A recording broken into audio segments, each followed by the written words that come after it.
I'm just going to quickly demonstrate how to safely remove the reproducer from an Amberola. Um, these are often made of pot metal, and the pot metal swells over time, so it may be very difficult to remove this reproducer from this carriage, which is the holder basically. And you want to be as careful as you can with this because the metal is fragile and you can break it, so I would say proceed with caution and at your own risk. But if you need to ship this or repair it, you're going to probably need to get this off of the machine. So to get the reproducer out separately, the first thing you're going to want to do is remove this grill. You need a little bit of room for the horn to swing upwards. So remove that grill, it just lifts right off. Then loosen both screws. Early models will only have one screw over here. Usually there's two. So loosen those screws up. And then this is going to lift straight upward with the horn.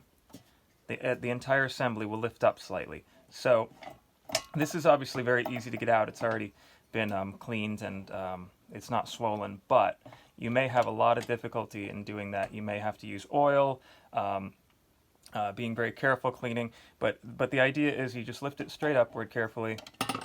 The whole horn lifts up, and you can see I'm supporting it back here.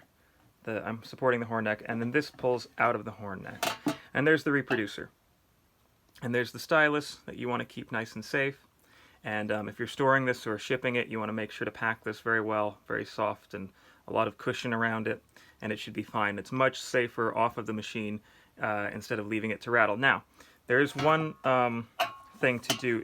If the reproducer won't come out of that carriage, say it's really swollen, or it's just really, really encrusted in there, and you don't really have time to get that loosened from the carriage, you can get a screwdriver, and you loosen this one screw here holding this guide rod. Loosen that up. You can slide the entire rod out through the side here. Right? And to get this off as a whole unit, you can put it all the way at the end here, make sure it's all the way at the end, and it should be able to come off. And now you have this as a unit, and even if the reproducer is frozen in there, you can pack this separately and safely, hopefully. Use a lot of packing material. Even though this is metal, it is fragile, so you want to be as careful as you can. Be careful with this bit of the neck of the reproducer. But it's much safer to do this little effort than leave it as a unit because it is fragile. So I hope that helped. I hope that helped you if you are not familiar with how these parts work and how they connect and how they can come apart. So